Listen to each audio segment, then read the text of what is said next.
All right, guys, I've put together the final 53-man roster projection that I have for the San Francisco 49ers.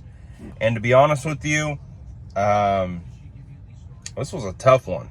I think that I don't know if the 49ers are actually going to do what I'm projecting here. I think they might switch it up a little bit, and I'll tell you where that's going to occur. But boy, they have some tough decisions on their hands. I think the ones that it really comes down to are your up-and-coming prospects like a Drew Moss or Sebastian Valdez.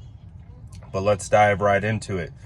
The 49ers will keep two quarterbacks, Brock Purdy and Mac Jones. No surprise there. Even though the 49ers have carried more than two quarterbacks over the last couple of years, I don't see that occurring. I see that they're very strong with their two current quarterbacks. And whether it's Mordecai, whether it's Carter Bradley, one of those guys will end up on the practice squad. For running backs, I have Christian McCaffrey, Brian Robinson Jr., and Isaac Guerrero, along with rookie running back Jordan James. So I have the 49ers keeping four running backs along with fullback Kyle Juszczyk. I don't think there's anything too crazy about this particular one. Obviously, Guerrero and James are dealing with injuries right now, so something to consider. Now, this is where I think the situation gets a little hairy, and where I think this could be a situation where Drew Moss doesn't make the roster, but I think Moss should make the roster, so I actually tailored this projection to have him on it, spoiler alert. But that had to directly impact the wide receiver room. So with the wide receiver room, I have Juwan Jennings, obviously dealing with a calf. Kyle Shanahan did say he should be ready for week one, but we'll see. Wide receiver Ricky Pearsall, wide receiver Jordan Watkins, who could potentially miss week one with a high ankle sprain. Wide receiver Sky Moore, who they just traded for, and wide receiver Russell Gage Jr., who is dealing with an MCL injury, but he's should be back by week one. So this is where I had to make a concession. Because Brandon Ayuk, Jacob Cowing, I have slated to start on reserve PUP. So those guys will miss the first 4 weeks of the season. Jacob Cowing dealing with a hamstring injury, expected to miss 6 weeks when we last heard from Kyle Shanahan. And Brandon Ayuk, this just gives him time to get back, not rush it back. And then, of course, Demarcus Robinson is also suspended. So there's three wide receivers who would probably be on the final 53 who are starting not on the final 53. I originally had Robbie Chosen here, but the decision that I am making to not have him here and to release him is for the fact that I don't believe other teams will claim him.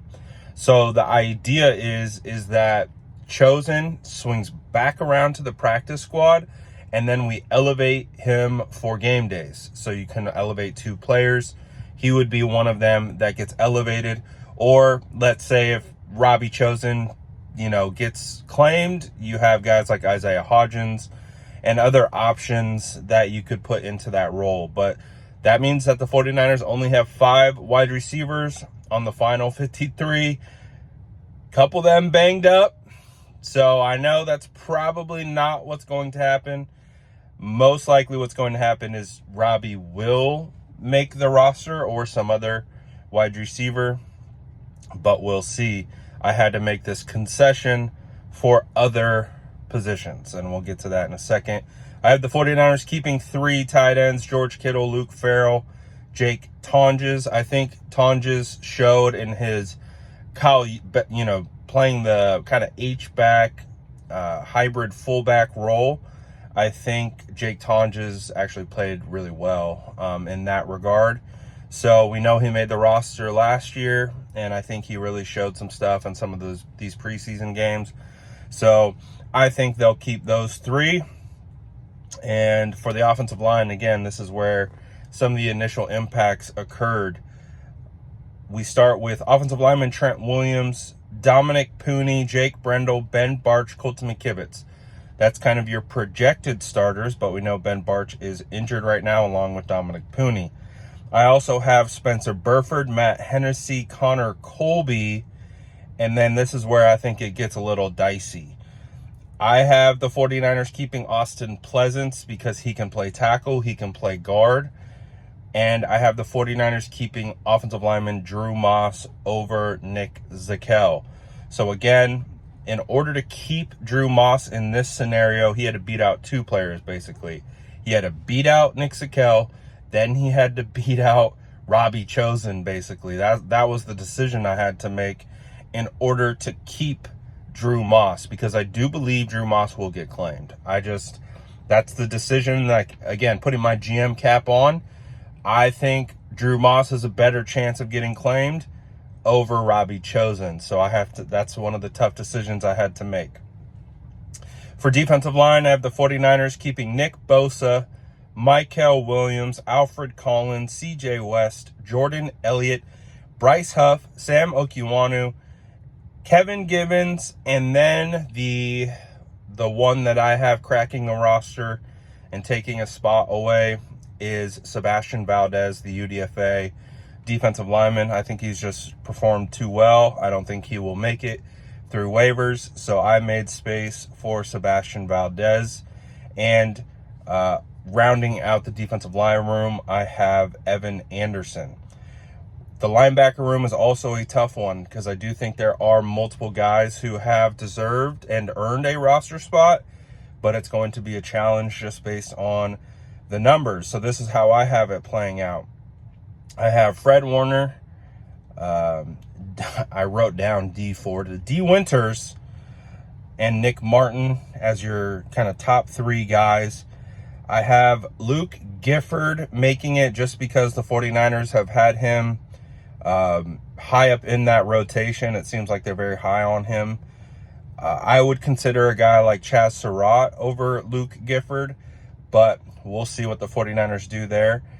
So I have those guys kind of interchangeable. I have the 49ers keeping Luke Gifford. I would have kept Chaz Surratt. I also have the 49ers keeping Tatum Bethune. And with the last linebacker spot, they love them some Curtis Robinson. He's not going anywhere. So I expect Curtis Robinson to make it. And so that makes it an interesting situation with all the other guys on that linebacker room. I mean, Jalen Graham, I thought, has had a good camp among some of the other linebackers.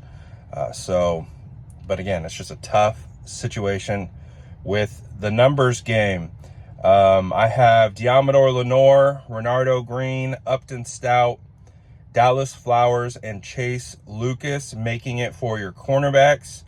I have Jason Pinnock, Marquise Siegel, Jair Brown, and Richie Grant as your safeties, and then rounding out with your specialists, Jake Moody, Weeks, and Thomas Morstead. My hot take here is that specialist shouldn't count against the final 53 because there should be three. I mean, it just, when you break down these rosters every time, there's like three guys, like every time. You're like, man, I really don't want to cut these guys. If they just had three additional spots, I feel like that would clear up a lot of issues. I have, on top of Brandon Ayuk and Jacob Cowing, starting on reserve PUP, I also have Yetur Gross-Matos on reserve PUP, Malik Mustafa, and Curtis Rourke, the rookie quarterback. So that is my final 53-man roster. It honestly was a tough one. I always have, I make these situations harder on myself than it needs to be, because it's just a projection. At the end of the day, I'm not making the cuts, but for some reason it feels like I am. Like I'm cutting these guys. But again, I'm not saying that this is exactly how the 49ers are going to do it. It's a little bit of a mix of what I think they're going to do, what I would do. Drew Moss might be on the outs. I assume Sebastian Valdez has a better chance of making it just due to the D-line depth. Tough decision not only to let Zakelj, but with Drew Moss. It's going to be a tough one, but I want you guys to rip this one apart. What do you like? What don't you like? Who should make it? Who did I leave out? Because I'm sure there's someone. Let me know in the comments below. And as always, make sure to like and subscribe for more updates.